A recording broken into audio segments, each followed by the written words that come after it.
Hi, folks. Welcome to Crisco's Corner. FBI attack on pro-life Catholics far more reaching than let on. Part of Biden administration's mindset, Jim Jordan warns. U.S. Representative Jim Jordan recounted President Biden's eerie 2022 Philadelphia speech in front of Independence Hall to assert that it sums up the administration's mindset against its perceived enemies right here in America. The House Republican and chairman of the House Judiciary Committee, very powerful committee, by the way, discussed with Fox News host Sean Hannity the findings in a recent report released by his panel on Monday, which exposed the FBI's alleged plan to monitor Catholics out of its Richmond, Virginia office, which they greatly expanded. Fox News learned early Monday that the House Government Weaponization Committee that the FBI interviewed both a priest and a choir director, despite documentation showing no legitimate basis for the memorandum that would insert the feds into churches.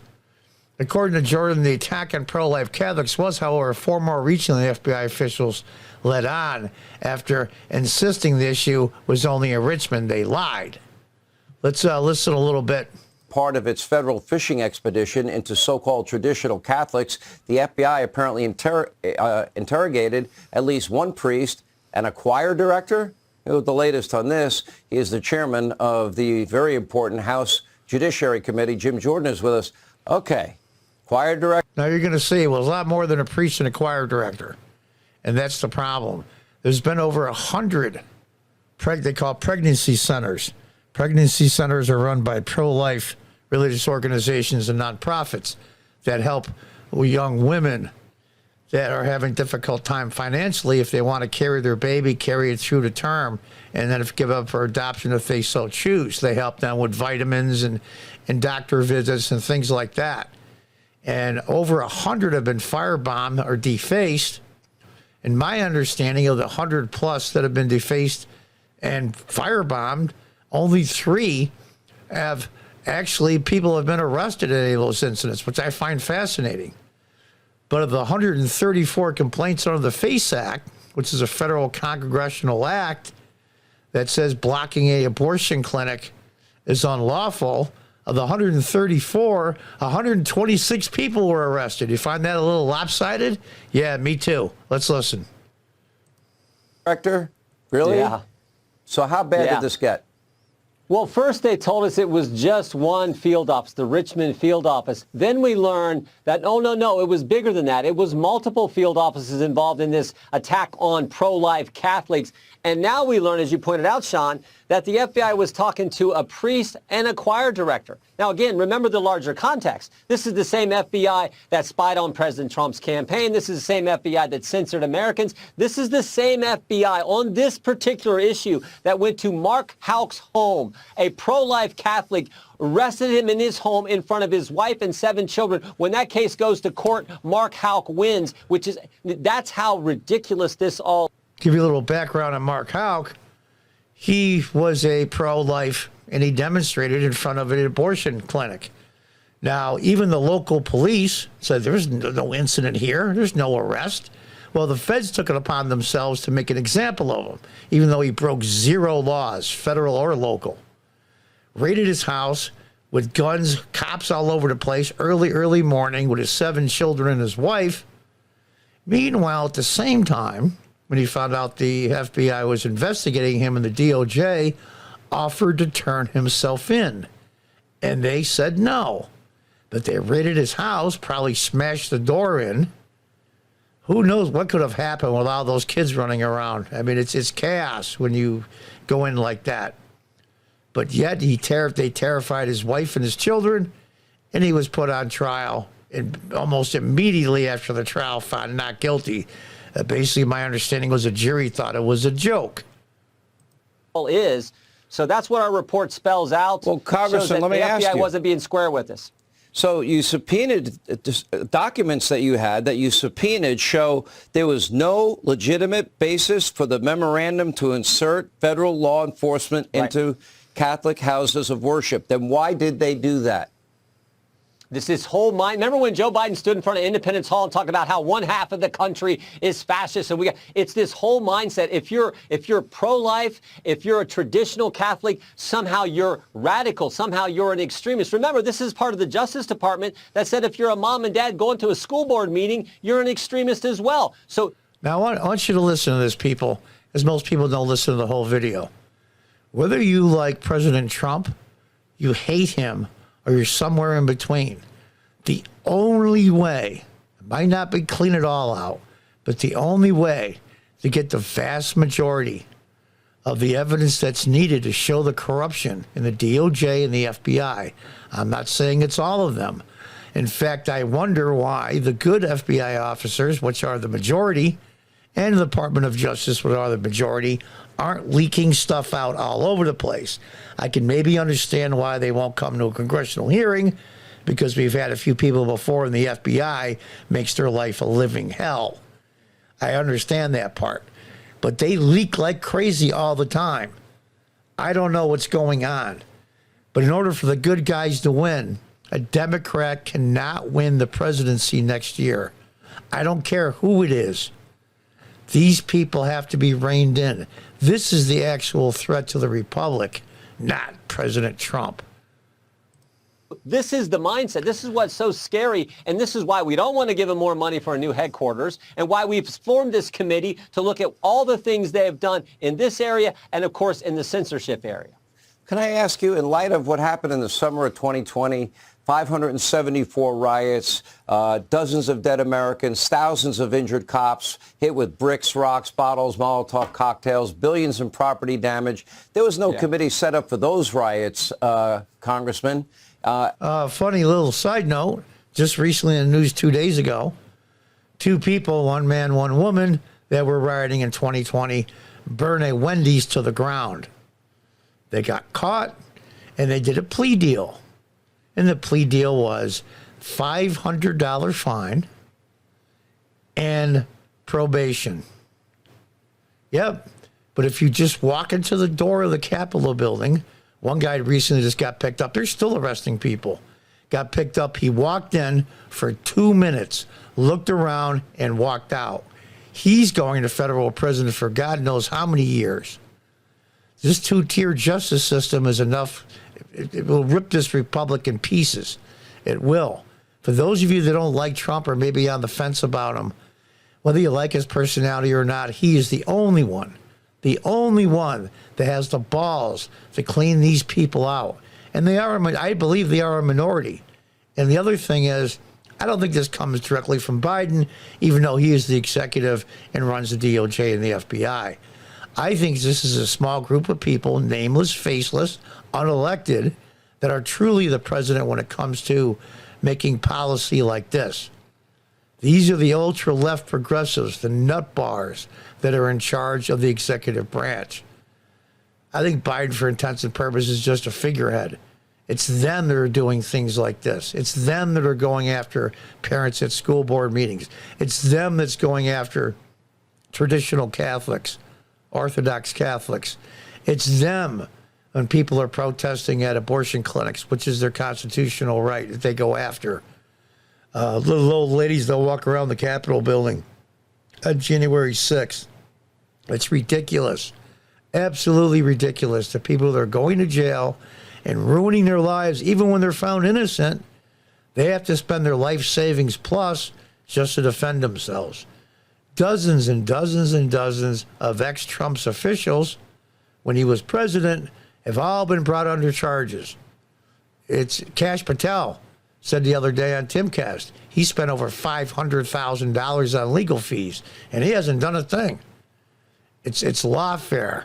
The process is the penalty, and that's what they're doing to the President Trump currently.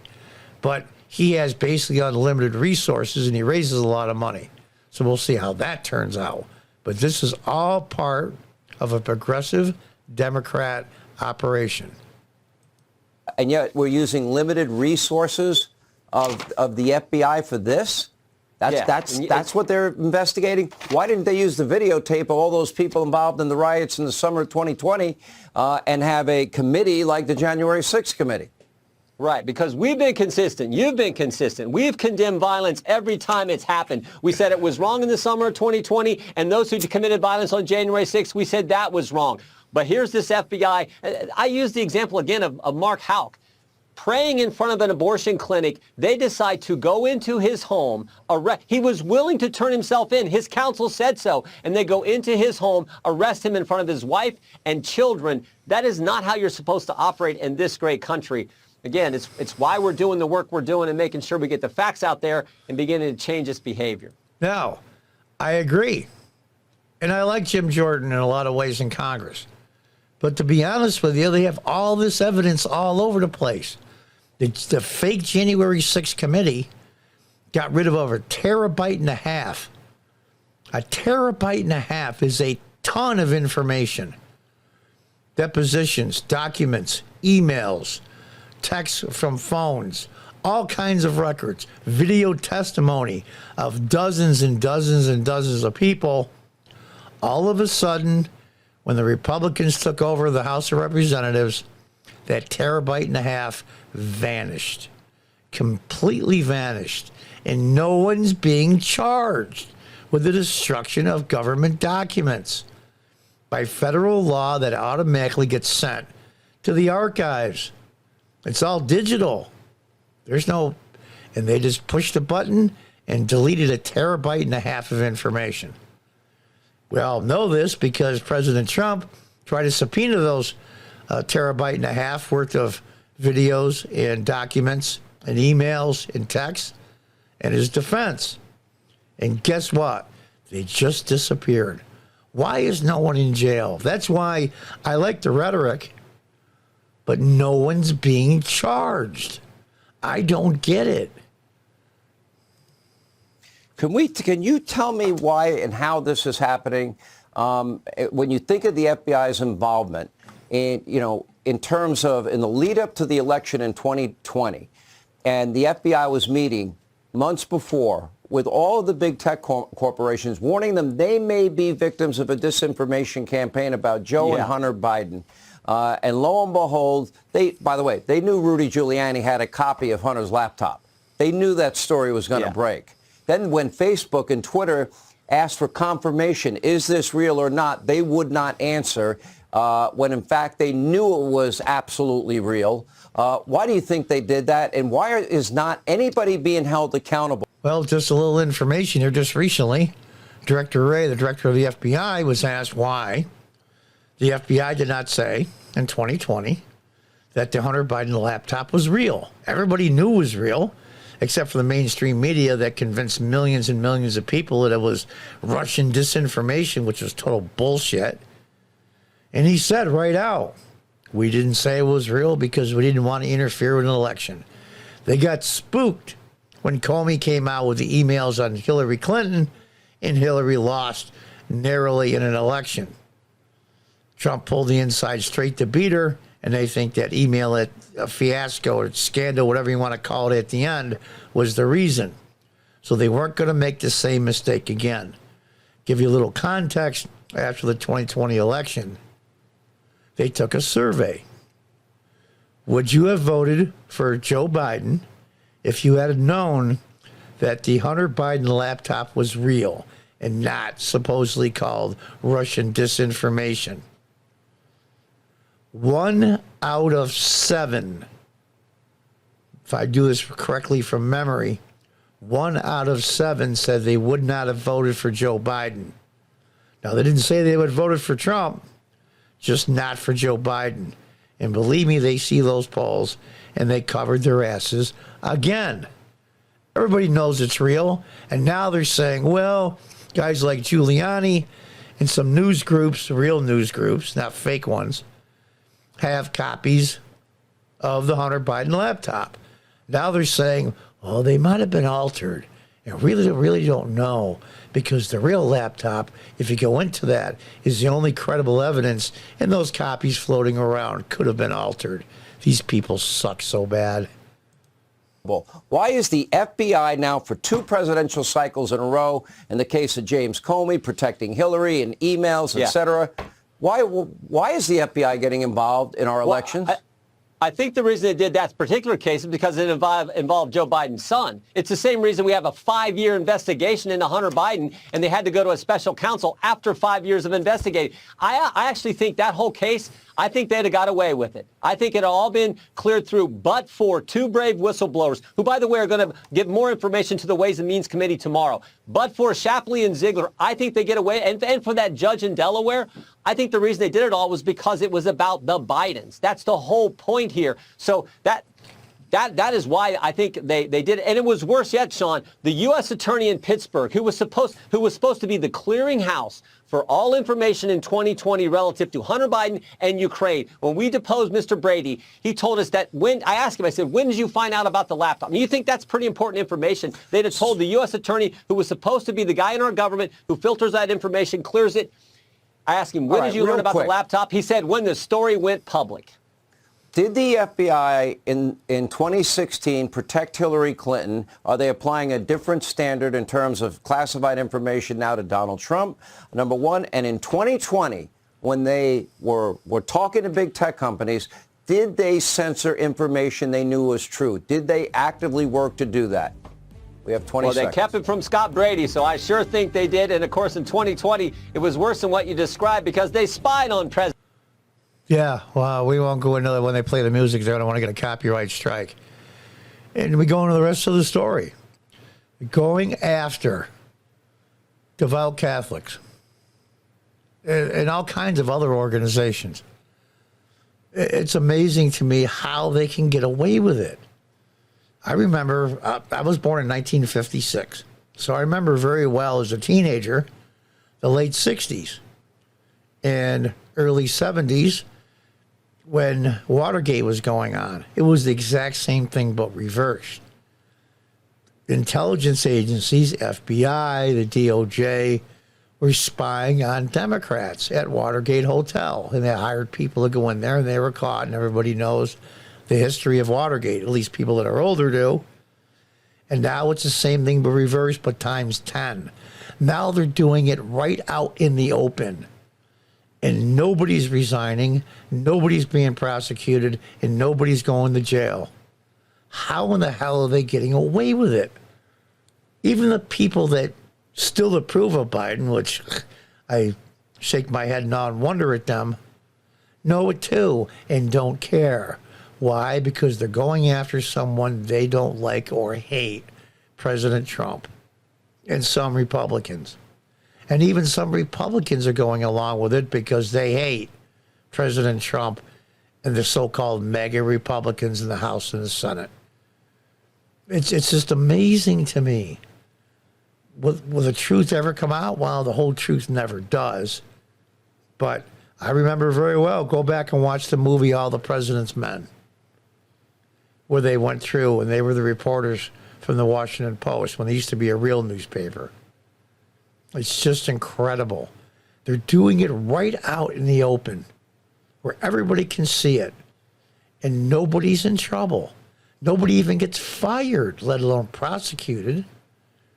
And the only one that's got the balls to do it is President Trump. And that's why they need to get rid of him. So even if you don't like Donald Trump, you don't even like his policies, which are great, but you don't like his personality, you don't like his policies, you need to weed out these people. They have to go. They have to go for the future of this country. Because if they're allowed to run unchecked, God knows who they're going to come after next, and probably it'll be you. Until next time, goodbye and good luck.